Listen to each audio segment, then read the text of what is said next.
दोस्तों, एक एसपी साहब का नया नया ट्रांसफ़र होता है।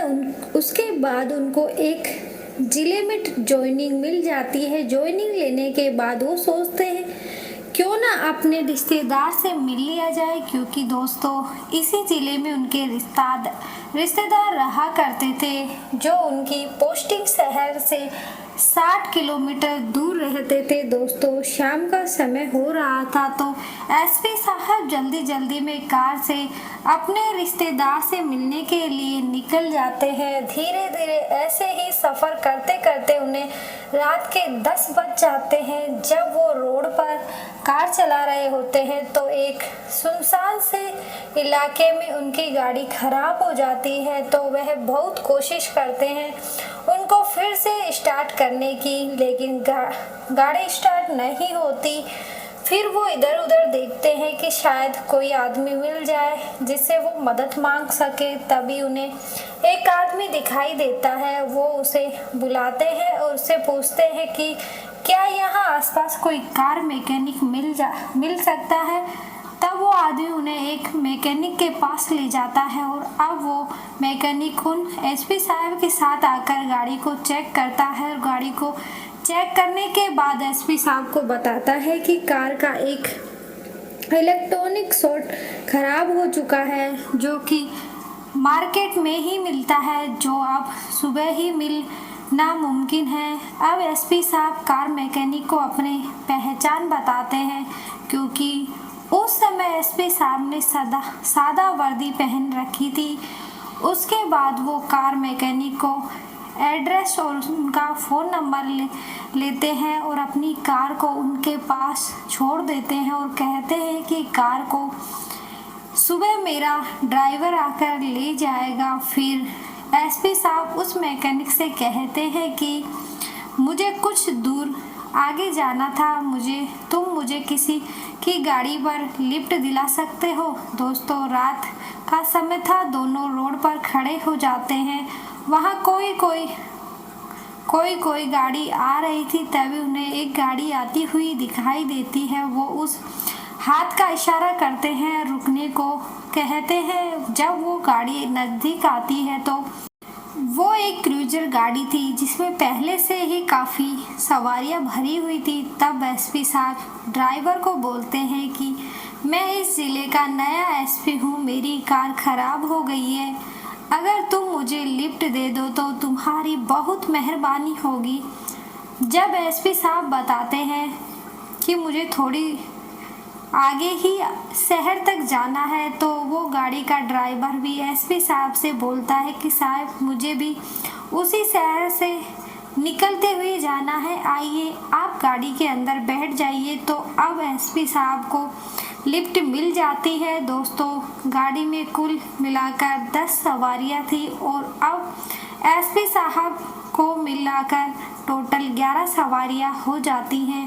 अब गाड़ी चलने लगती है और थोड़ी दूर चलने के बाद आगे रास्ते में एक पुलिस नाका पड़ता है। उस पुलिस नाके पर वाहनों की चेकिंग चल रही थी।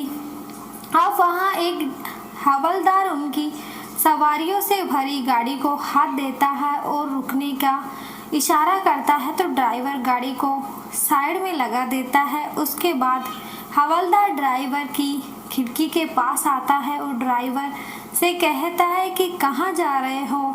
तब ड्राइवर उन्हें बता देता है कि मैं आगे शहर तक जा रहा हूँ। फिर हवलदार पूछता है कि कहाँ से आ रहे हो।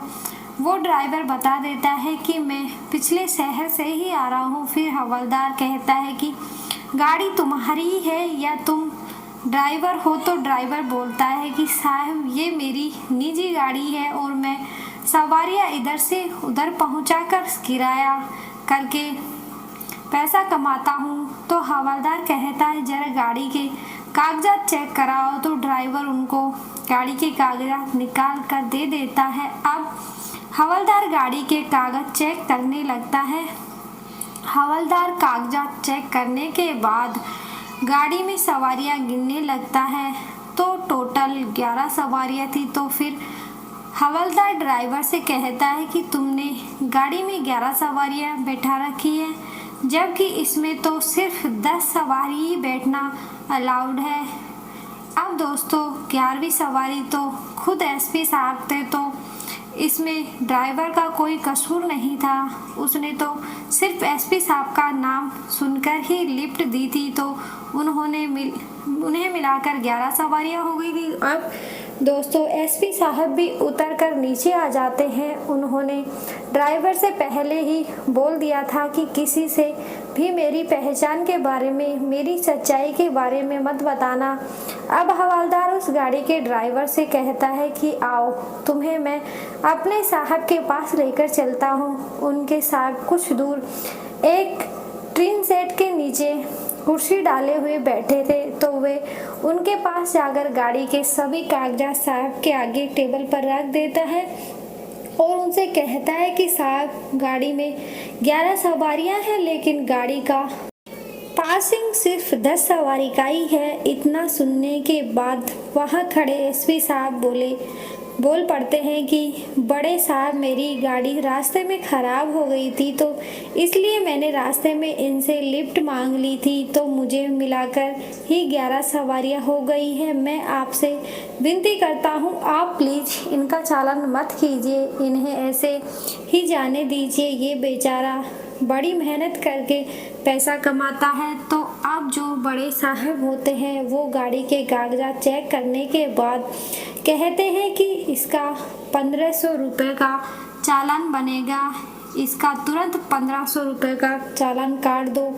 अब हवलदार ड्राइवर और एसपी साहब के थोड़े करीब आ जाते हैं और उनके कान में धीरे से बोलते हैं, अगर तुम बड़े साहब को 500 रुपये लाइन के तौर पर दे देते हो तो तुम्हारा चालान होने से बच जाएगा। आगे भाई तुम्हारी मर्जी है, जैसा तुम्हें अच्छा लगे वैसा कर लो, या चालान बनवा लो, या 500 रुपये फाइन के देकर चुपचाप यहाँ से निकल जाओ। इसके बाद एसपी साहब ड्राइवर से कहते हैं कि ठीक है, तुम ऐसा ही करो, लो 500 रुपये कोई ज़्यादा नहीं है। अब हवलदार उनके पास से बड़े साहब के पास चला जाता है। फिर एसपी साहब ड्राइवर से धीमी आवाज़ में समझाते हुए बोलते हैं कि तुम कुछ मत बोलना, अब आगे की सारी बात मैं खुद हैंडल करूँगा, बस तुम अपने फ़ोन की वीडियो रिकॉर्डिंग स्टार्ट कर लो और अपनी शर्ट की जेब में फ़ोन को ऐसे रखो जिससे कि सभी रिकॉर्डिंग होती रहे और पुलिस वालों को उसकी भनक भी ना लगे कि हम वीडियो रिकॉर्डिंग कर रहे हैं। तो ड्राइवर ऐसा ही करता है और एसपी साहब के साथ बड़े साहब के पास पहुंच जाता है। तब एसपी साहब बड़े साहब से कहते हैं कि साहब 300 रुपये में काम चला लीजिए, लेकिन बड़े साहब कहते हैं कि अगर जाना है तो 500 रुपये ही फाइन लगेगा, 500 से 1 रुपया भी कम नहीं लगेगा। अगर तुम्हारे पास इतने पैसे नहीं है तो कोई बात नहीं, हम 1500 रुपये का चालान काट देते हैं, तुम बाद में जमा करा देना। इतना सुनते ही अब हवलदार भी चालान काटने लगता है, तो एसपी साहब 500 रुपये का नोट निकालकर बड़े साहब को दे देते हैं। बड़े साहब 500 रुपये का नोट लेकर बड़ी ही सफाई से चुपचाप अपनी जेब में डाल लेते हैं और कह देते हैं कि इनकी गाड़ी आगे जाने दो। अब एसपी साहब और ड्राइवर पैसे देकर वहां से जाने लगते हैं। जाते जाते बड़े साहब ड्राइवर को समझाते हुए कहते हैं कि आगे से ध्यान रखना, पासिंग से ज़्यादा सवारी कभी मत बैठाना। अब ड्राइवर अपनी गाड़ी के पास जाने लगता है, लेकिन एसपी साहब उसे रोक लेते हैं। फिर वो बड़े साहब से कहते हैं कि सरकार ने तुम्हें यहाँ जनता की सेवा करने के लिए रखा है, लोगों को परेशान करने के लिए नहीं। तुम्हें ये फाइन नहीं बल्कि रिश्वत ले रहे हो। पता नहीं आज तक तुमने कितनी रिश्वत ली होगी। तुम लोगों को बेवजह परेशान करते हो। जब यह बात बड़े साहब सुनते हैं तो उन्हें गुस्सा आ जाता है। वो हवलदार से कहते हैं कि ये लोग ऐसे नहीं मानने वाले, इनका इलाज करना ही पड़ेगा, चलो अब इनका चालान काट दो। तो ड्राइवर कहता है कि बड़े साहब, हमने तो 500 रुपये आपको पहले ही दे दिए हैं। तो वो कहते हैं अब 500 भी जाएंगे और तुम्हारा चालान भी बनेगा। तो इस पर एसपी साहब कहते हैं कि तुम्हारे जैसे पुलिस वालों को सस्पेंड कर देना चाहिए जो इतनी रिश्वत लेते हैं और जनता को बेवजह परेशान करते हैं।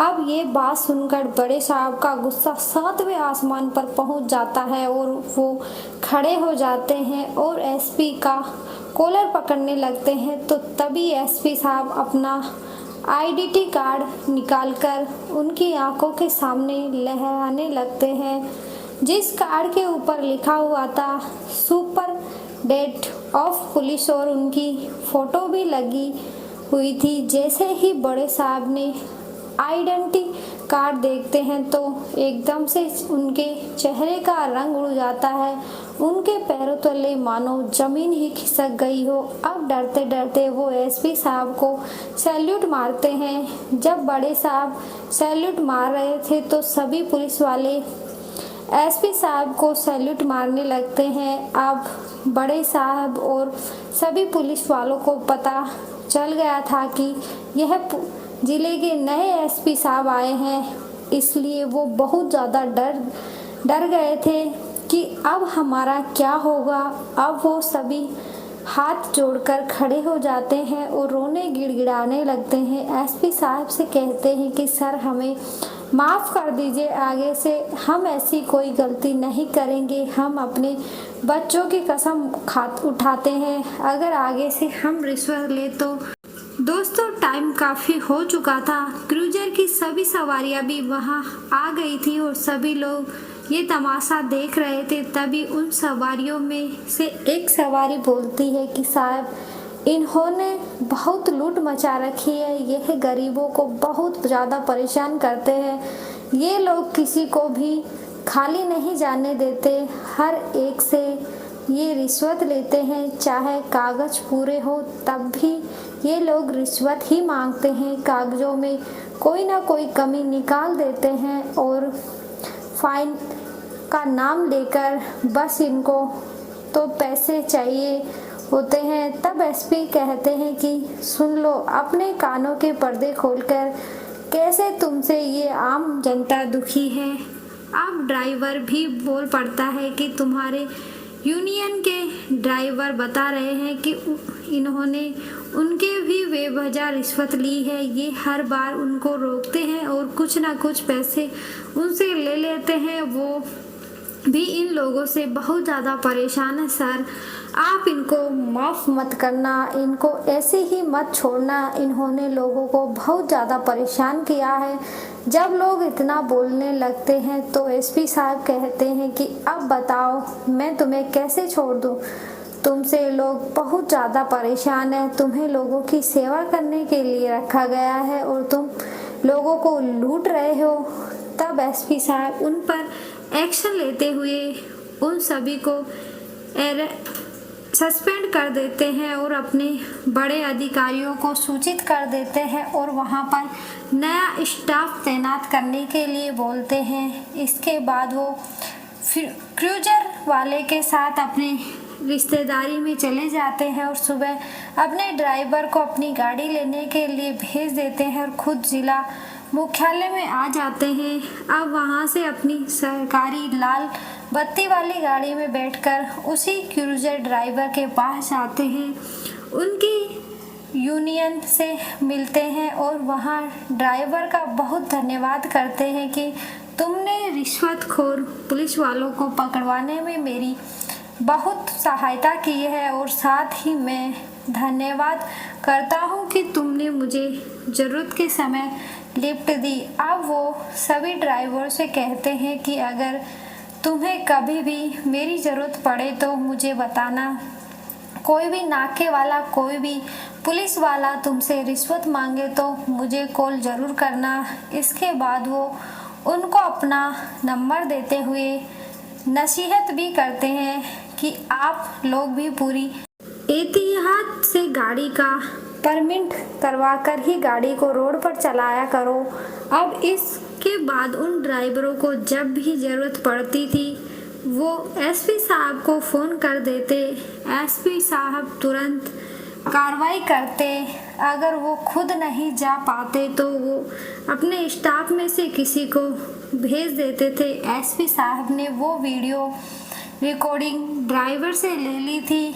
अब उन पुलिस वालों पर केस चलता है। इसके बाद उनको कोर्ट में पेश किया जाता है और सबूत के तौर पर वो वीडियो दिखाई जाती है। तब जज उन्हें वहाँ से सज़ा सुनाते हैं और उन्हें जेल भेज दिया जाता है और इसी के साथ उनकी प्रॉपर्टी की भी जांच की जाती है कि उन्होंने रिश्वत के इस पैसों से कितनी प्रॉपर्टी बनाई है। तो दोस्तों, एक ईमानदार एसपी साहब ने ईमानदारी से अपनी ड्यूटी निभाई और रिश्वतखोर पुलिस वालों को सस्पेंड कर दिया। दोस्तों, सभी पुलिस वाले रिश्वत नहीं लेते, कुछ ही पुलिस वाले रिश्वत लेते हैं जिन्होंने पूरे महकमे को बदनाम कर रखा है कि पूरे डिपार्टमेंट को बदनाम कर रखा है। पुलिस वालों का नाम सुनकर ही लोगों के दिलों में रिश्वत का ख्याल पहले ही आ जाता है। अपने पैसे जाने का ख्याल उनके मन में आ जाता है। लेकिन बहुत ज़्यादा पुलिस वाले ईमानदार भी हैं जिनकी वजह से हमारा देश तरक्की कर रहा है। लगभग रिश्वत लेने वाले लोग आपको हर एक डिपार्टमेंट में मिल ही जाएंगे। दोस्तों, इस कहानी को सुनाने का मकसद किसी को दुखी करना या परेशान करना बिल्कुल भी नहीं है। यह कहानी बताती है कि आपको रिश्वत से परहेज करना चाहिए, क्योंकि अगर आप कानून को नज़रों में नहीं आते हैं, लोगों की नज़रों में नहीं आते हैं, लेकिन भगवान की नज़रों में तो आते ही हो। भगवान तो सभी को देखता रहा है, इसलिए बेईमानी की कमाई से परहेज करना चाहिए। तो दोस्तों, आपको ये कहानी कैसी लगी कमेंट बॉक्स में अपनी विचार अवश्य बताइए। अगर कहानी आपको ज़रा भी पसंद आई हो तो हमारे यूट्यूब चैनल को सब्सक्राइब कर लीजिए और वीडियो को भी एक लाइक कर दीजिए। मिलते हैं फिर से एक नई और इंटरेस्टिंग कहानी के साथ। तब तक के लिए धन्यवाद। जय हिंद, जय भारत माता।